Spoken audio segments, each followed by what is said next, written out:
आप सभी का लक्ष्य एकेडमी के ऑनलाइन प्लेटफॉर्म पर बहुत बहुत स्वागत है। हम लोग क्लास 11 मैथमेटिक्स पढ़ रहे थे, उसमें काफ़ी चीज़ें हमने पढ़ा दिया था। स्ट्रेट लाइन चैप्टर चल रहा था और वो समाप्त भी हो चुका। अब एक उसके बाद का ही उसी यूनिट का एक और भी चैप्टर है जिसको हम लोग पढ़ने वाले हैं। उससे पहले एक और चैप्टर था कोनिक सेक्शन, जिसे हम लोग शंख परिच्छेद कहते थे, ठीक कहते हैं, और उसको पढ़ेंगे थोड़ा इस चैप्टर के बाद। पहले पढ़ लेते हैं हम लोग 3D ज्योमेट्री, क्यों? क्योंकि ये थोड़ा सा छोटा चैप्टर है, जल्दी से हो जाएगा। और इसके बाद पढ़ेंगे शंख परिच्छेद कोनिक सेक्शन, ठीक। तो 3D ज्योमेट्री नया चैप्टर है, बढ़िया चैप्टर है, कोरिलेट है। जो आप क्लास 10th में पढ़ करके आए हैं उसी से कोरिलेट है, बस थोड़ा सा चेंज है, जिसका ट्विस्ट आपको हम सिखाएंगे, ठीक। थोड़ा सा ट्विस्ट है, ज़्यादा नहीं। अगर आप कंसंट्रेशन से देखेंगे कोई परेशानी नहीं होगी। तो 3D ज्योमेट्री आप लोग पढ़ने से पहले थोड़ा सा पढ़ लेते हैं 2D। 2D का मतलब जैसे आपकी प्लेन है, क्या भैया? प्लेन है, क्या हो? लंबाई हो और चौड़ाई हो, लंबाई हो और चौड़ाई हो। यह क्या था? हमारा 2D में आता था। कहने का मतलब अभी तक जो आप 2D पढ़ते थे तो केवल क्या होता था? दो कोऑर्डिनेट होते थे। कितने कोऑर्डिनेट भैया? दो कोऑर्डिनेट होते। एक को हम लोग x कह लेते थे, एक को y कह लेते थे, ठीक। ऐसी को हम दोनों तरफ खींच लेते थे, कोई दिक्कत नहीं, ठीक। कितने कोऑर्डिनेट होते थे? दो कोऑर्डिनेट होते थे, एक x और एक y। तो क्या था भैया? आपका 2D था। बट अब इसमें क्या हो जाएगा? एक कोऑर्डिनेट और भी इंक्लूड हो जाएगा। वो क्या है भैया? वो है आपका z, ठीक। ये और एक कोऑर्डिनेट क्या हो गया? ये, ठीक। तो इन जनरली चाहे आप इसको x बोले, इसको y बोले, इसको z बोले, कुछ भी बोल सकते हैं। हम लोग एक को y इसको कह दे रहे हैं, इसको z कह दे रहे हैं, इसको x कह दे रहे हैं, ठीक। अगर इसको एक सिंपल में बनाया जाए तो कैसे होगा, जिससे आपको ज्यादा क्लियर होगा? ये और ठीक, ये है भैया मान लो z एक्सिस, ये क्या हो गया? y एक्सिस, ये क्या हो गया? x axis. समझ में आ रही बात? कहने का मतलब पहले आपका केवल दो निर्देशांक होते थे, x और y। अब क्या रहेगा भैया? तीन निर्देशांक हो जाएंगे, x y z। यहाँ पर कोई निर्देशांक आपको डिफाइन करना रहता था तो आप क्या कहते थे? मान लो यहाँ कोई पॉइंट्स है तो x, y कहते थे। बट इसमें कोई पॉइंट्स रहेगा, जैसे मान लो यहाँ को बताना है तो इसमें क्या लिखेंगे? x, y, किसी कोई प्रॉब्लम से आता? ये पैसिव निर्देशांक जो हमने दिखाया तीन एक्सिस किस तरह से है, थोड़ा सा इसको समझिए। जैसे एक हो गया इस बोर्ड की चौड़ाई, एक हो गई बोर्ड की लंबाई। एक तो बोर्ड की कुछ न कुछ विड्थ होगी, मोटाई, समझे? या आगे की ओर या तो पीछे की ओर। समझ में आ रही बात? तो ये क्या है? बोर्ड आपका 3D में हो गया, समझे? कहने का मतलब जैसे एक चौड़ाई और एक इसकी लंबाई और एक क्या होगी? इसकी मोटाई, जैसे इसी के परपेंडिकुलर, लंबवत। समझ में आ रही बात? कहने का मतलब कैसे ये नया वाला एक्सिस आएगा? जो दो एक्सिस रहेंगे y और x, उसी पर क्या होगा? एक दूसरा एक्सिस जो भी आएगा दोनों एक्सिस के परपेंडिकुलर होगा। क्या होगा? परपेंडिकुलर होगा। ये जो आपका एक एक्सिस दिख रहा है z वाला, इसके भी परपेंडिकुलर है और इसके भी परपेंडिकुलर है। या आप कह लो ये दोनों परपेंडिकुलर दिख रहे हैं, ये वाला क्या है? आपका सामने। क्या है? सामने। बट हम बोर्ड पर दिखाएंगे तो सामने दिखा नहीं सकते, इसलिए क्या है? थोड़ा सा क्रॉस में है, तिरछा है। ये क्या है? सामने कह लो या इसके पीछे कह लो। तो ये क्या हो जाएगा आपका? इस तरह से तीन निर्देशांक जाएंगे, एक x एक y और एक z। ये x और y और z कैसे हुआ, जैसे आप लोग यहाँ बिंदु दिखा रहे थे, मान लो x पे यहाँ काटा और y पे यहाँ काटा, तो ये क्या हो गया था आपका निशान, ये यहाँ से मान लो यहाँ तक क्या था, ये x और यहाँ से यहाँ तक क्या हो गया y, तो क्या हो गया था x का y। बट इसमें क्या होगा, जो निशान x y z दिखाए, तो मान लो ये आपका z है, मान लो हमने क्या कर दिया इसको z, इसकी लंबाई हो गई जितना क्रॉस सेक्शन काट रहा है एरिया, और इसको मान लो यहाँ कहीं काट दिया, इसको हम क्या कह देंगे y कह देंगे, इसको यहाँ कहीं काट दिया, इसको क्या कह देंगे x कह देंगे। बट थोड़ा सा इसमें क्या है भैया, जैसे आपको यहाँ एक क्लियरली मैप बन रहा है माइंड में, ये बिंदु यहाँ x पे इतना काटा तो इतना गए, y पे काटा तो इतना गए, तो ये दोनों को ऐसे क्या करें मिलाएं, जहां पर ये दोनों लाइनें मिलती हैं वही पॉइंट हो जाता था। बट इसमें ऐसा कुछ अब होने वाला नहीं है, आप समझ नहीं पाएंगे कि इसी तरीके से है। क्यों? क्योंकि बोर्ड पे इस तरीके से डिफाइन नहीं हो सकता। कुछ हम आपको बता रहे हैं, जैसे आप लोग ये चित्र जानते होंगे अच्छी तरीके से आपको भी, ठीक, तो ये ऐसे ऐसे ऐसे और ऐसे, तो इसमें जो आप देखेंगे भैया, तो ये अगर एज्यूम करें एक डिब्बे की तरह दिख रहा है, क्या दिख रहा है, एक डिब्बे की तरह दिख रहा है। इसमें क्या दिख रहा है, एक एक्सिस ये हो गई, एक एक्सिस ये हो गई, एक एक्सिस ये हो गई, समझे। अगर आप जहां पर भी देखेंगे, यहाँ ये इस तरीके से ये एक्सिस है, ये सभी एक दूसरे के परपेंडिकुलर है, ये तीनों एक्सिस जो भी हैं, तो मान लो इसको आप y कहें, इसको z कहें, इसको x कहें, तो क्या है तीनों परपेंडिकुलर। यहां से देखेंगे ये भी क्या है, तीनों x y z, ये तीनों क्या है एक दूसरे के परपेंडिकुलर है। तो ये क्या है, क्या आपका 3 डायमेंशनल में है। समझ में आ रही बात, ये आपको एक बॉक्स के जैसा माइंड में आपके मैप बनना चाहिए। जैसे आप लोग क्या करते हैं, कुछ भी सामान जैसे खरीद के ले आए, तो ये बॉक्स टाइप का कुछ मिल जाता है, या कुछ पैक्स रहते हैं, ठीक। जैसे मान लो आप मोबाइल खरीदे या कुछ चॉकलेट का खरीदे, तो ये बड़ा सा बॉक्स जैसा मिलता है, वो 3 डायमेंशन में रहता है, लंबाई चौड़ाई और ऊंचाई तीनों होती है। तो वही चीज हम आपको डिफाइन करना चाह रहे हैं, ठीक, और कुछ नहीं। तो इतनी बात शायद आपको समझ में आई होगी।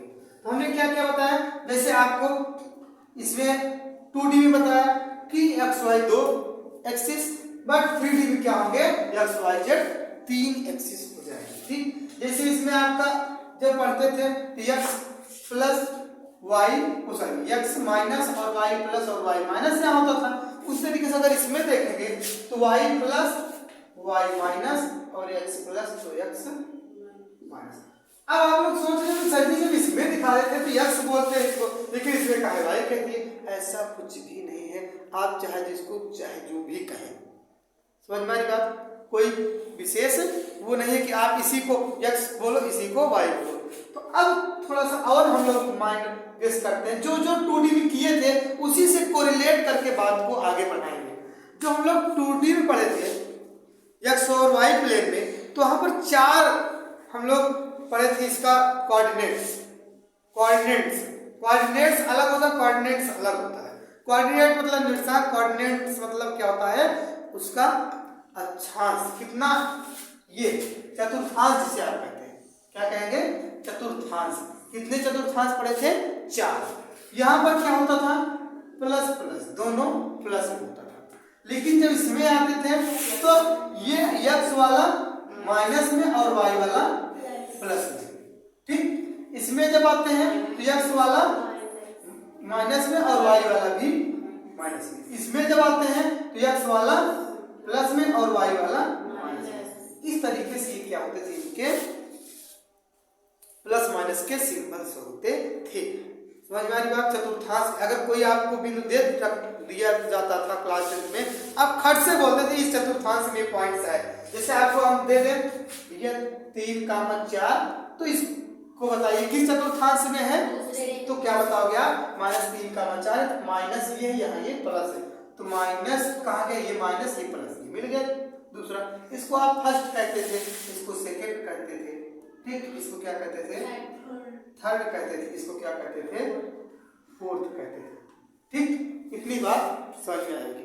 अब इसी तरीके से क्या आप गेस कर सकते हैं क्या जब 3D में आएंगे तो इसमें भी तो कुछ न कुछ चतुर्थांश या अक्षांशों के अंश होते होंगे, जो भी उसको हम बोले, समझ में आ रही बात ना, होंगे कुछ न कुछ। तो अब इसमें तो थोड़ा सा आप समझिए, जैसे उसमें जब दो प्लेन रहते थे तो 4 अंश थे, जिसे हम क्या करते थे, चतुर्थांश बोलते थे। चारों का कोई एक अंश चारों में से। तो अब इस तरीके से ये 3D होगा, इसमें क्या होंगे, 8 होंगे। इसमें होंगे कितने होंगे भैया, 8 होंगे। इसलिए इनके हम जो अंश हैं इनको हम क्या बोलेंगे, अष्टांश। क्या बोलेंगे, अष्टांश बोलेंगे। समझ में आई बात। अब उनको डिफाइन करने के लिए कैसे सिंबल्स क्या क्या होंगे, तो थोड़ा सा इसको हम आपको बता देते हैं कि कब प्लस होगा कब माइनस होगा। और इसको अगर आप सोचे कि हम इसमें दिखा दें कि जैसे यहाँ इसमें plus minus plus minus minus plus minus इसमें दिखाएं, तो थोड़ा सा इसमें दिखा पाना क्रिटिकल है। समझ में आ रही बात। क्यों क्रिटिकल है, क्योंकि जैसे आप ये बॉक्स को देखिए थोड़ा सा, ठीक, एक फलक ये, ठीक, एक चीज देखो, मतलब कहने का एक्स वाई जेड एक ये हो गया, यहाँ पे देखें एक्स वाई जेड, यहाँ पे देखेंगे एक्स वाई जेड, यहाँ पे देखेंगे एक्स वाई जेड। इसी तरीके से आप देखेंगे किसी एक बॉक्स को, उसमें 8 तरह के बॉक्स बनेंगे। जैसे आपको ये है, मान लो एक बॉक्स है, अब आप इसको ऐसा बनाओ कि इस बॉक्स के सभी फलकों से जुट करके कोई न कोई नया बॉक्स बन जाए। आप मान लो एक बॉक्स और बनाओगे इस तरफ, एक नीचे बनाओगे और एक ऊपर, तो कितने हो जाएंगे, 4 बॉक्स हो जाएंगे। जब चारों बॉक्स में देखोगे तो इसी तरीके से क्या मिलेंगे आपको, टोटली जोड़ोगे सब 8 अंश मिलेंगे। कितने मिलेंगे, 8 अंश हो जाएंगे। समझ में आ रही बात। तो उसको थोड़ा सा दिखा पाना क्रिटिकल है, इसीलिए हम समझाते हैं कितने अंश रहेंगे, 8 अंश रहेंगे। कैसे जानेंगे कि किस अंश अष्टांश में कब माइनस होगा कब प्लस होगा, तो उसको हम आपको बता रहे हैं। ठीक, एक मिनट, अब जरा समझा जाए कि कैसे इनके चिन्हों को हम लोग समझेंगे। इसको थोड़ा सा ये बात वाला बता रहे हैं। अब देखिए कितने अंश होंगे, हमने बताया 8, तो क्या आप बोलेंगे उसको, अष्टांश। ठीक, तो यहाँ आप चाहेंगे तो नोट में लिख लेंगे, अभी नहीं, जब हम पढ़ा के फुर्सत होंगे तब। अष्टांशों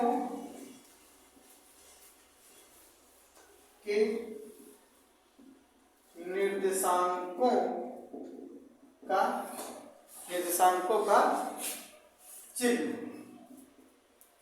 निर्देशांकों का चिन्ह कैसे निकालेंगे, निर्देशांकों का चिन्ह थोड़ा सा देखिए।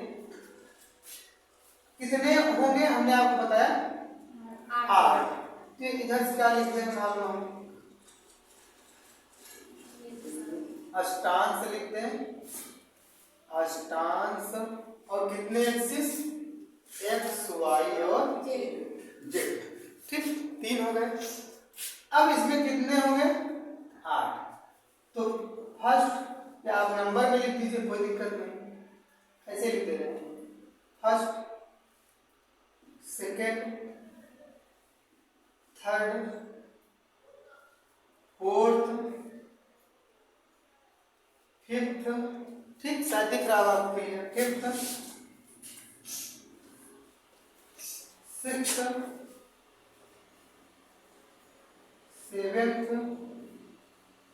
सेवेंथ, फिर उसके बाद क्या आ जाएगा आपका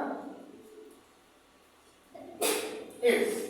ठीक, कितने हैं आपके, 8 हैं। अब इसमें थोड़ा सा आपको समझना है कैसे इनके अलग अलग कब माइनस होंगे कब प्लस होंगे, थोड़ा समझिएगा। वैसे आप रटेंगे तो भूल जाएंगे, एक थोड़ा सा आपको याद करने का ट्रिक बता रहे हैं कैसे। इसमें आप क्या करेंगे, सबसे पहला है ना प्लस, तो प्लस। ठीक, फिर उसके बाद क्या हो जाएगा आपका माइनस, माइनस 2 बार। हमको यूज तो इसको लेके करना है, लेकिन याद कैसे करेंगे, एक्स वाले वाई वाले जेड वाले, अभी हम आपको एक ट्रिक बता रहे हैं। ठीक, फिर उसके बाद आप अपने हिसाब से उसको एडजस्ट करेंगे। प्लस माइनस माइनस, फिर उसके बाद डबल प्लस, फिर उसके बाद डबल माइनस, फिर प्लस।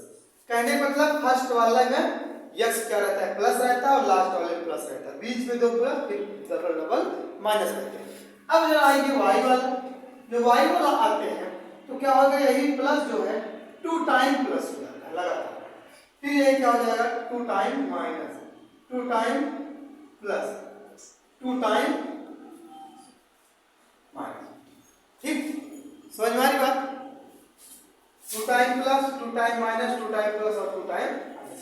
अब जरा समझिए जेड वाले में, जब जेड वाली कंडीशन आती है, ये तीनों क्या होते हैं, ये 4 टाइम क्या होगा, प्लस होगा, 4 टाइम लगातार माइनस होगा। ठीक, इतनी बात समझ में आई? कैसे आप याद रखेंगे, हमने आपको बताया पहले प्लस, फिर 2 बार माइनस, 2 बार प्लस, 2 बार माइनस, फिर प्लस, फिर वाई वाले में आएंगे double plus, double minus, double plus, double minus, फिर जेड में आएंगे तो 4 बार प्लस, 4 बार माइनस। ठीक, इस तरीके से आप इसको याद कर ले जाएंगे, बहुत इंपॉर्टेंट भी है, इसके बिना आपकी कलम चलने वाली नहीं है। ठीक, इसको चाहे तो आप अच्छे से सजा भी सकते हैं। अब थोड़ा सा एक पॉइंट और भी आप समझ लें, फिर उसके बाद आज बेसिक वीडियो को यहीं पर रोकेंगे, क्योंकि ज्यादा चीजें यहाँ समझने वाली है और लिखने वाली कम है। अब आप लोग समझते थे जैसे 2 पॉइंट रहता था, इधर देखिए भैया, एक पॉइंट मान लो ए है और दूसरा पॉइंट मान लो क्या हो गया बी, एक पॉइंट ए और दूसरा पॉइंट बी, तो बीच के डिस्टेंस का फार्मूला आप लगा रहे थे, क्या कर रहे थे, बीच के डिस्टेंस का फार्मूला आप लगा रहे थे जब 2D प्लेन में रहता था तब, समझे? जैसे इसका कोई भी निर्देशांक x1, y1, z1, ठीक, ये क्या होगा x2, y2, z2, ठीक, ये गलती हुई थी भैया, इसको आप बना लीजिएगा। ठीक, तो मेरी बात x1, y1, z1 और x2, y2, z2, तो जब 2 निर्देशांक हैं आप इनके बीच की दूरी निकालना है, फार्मूला क्या होगा ये। ठीक, इसी को या आप ऐसे भी लिख सकते हो। ठीक, अंडर रूट क्या हो जाएगा, under root x1 minus x2 का square plus y1 minus y2 का स्क्वायर, फिर प्लस z1 माइनस z2 का स्क्वायर। ठीक, z1 माइनस z2 का स्क्वायर। तो ये इस तरीके से क्या हो जाएंगे, मेन कॉन्सेप्ट हमने आपको सिखाया। ठीक, आप फिर से हम एक बार रिवाइज करवा दें। 2D में रहता था तो क्या होता था, 2 एक्सिस x और y होते थे। 3D में आएंगे 3 एक्सिस x y z हो जाएंगे। 2D में रहता था तो चतुर्थांश होते थे, 4 अंश होते थे। 3D में आएंगे तो 8 अंश हो जाएंगे, अष्टांश बोलेंगे। जब 2D में रहता था तो हम अलग अलग चतुर्थांशों में अलग अलग वैल्यू प्लस माइनस करते थे, उसी तरीके से हम लोग 3D में भी करेंगे। सबकी अलग अलग चतुर्थ और अष्टांश में अलग अलग वैल्यू हमने आपको दिखा दिया कैसे निकालेंगे। बीच की दूरी निकालने का फार्मूला जैसे उसमें होता था उसी तरीके से इसमें भी होगा। समझ में आई बात? नहीं, किसी कोई प्रॉब्लम्स नहीं होनी चाहिए। नोट करिए भैया, आज के लिए इतना काफी है। फिर मिलेंगे नेक्स्ट डे कुछ नए क्वेश्चंस के साथ और इम्पोर्टेंट कॉन्सेप्ट के साथ। तब तक के लिए जुड़े रहिए लक्ष्य करने के साथ, सफलता अवश्य मिलेगी। जय। स्क्रीनशॉट ले लीजिए।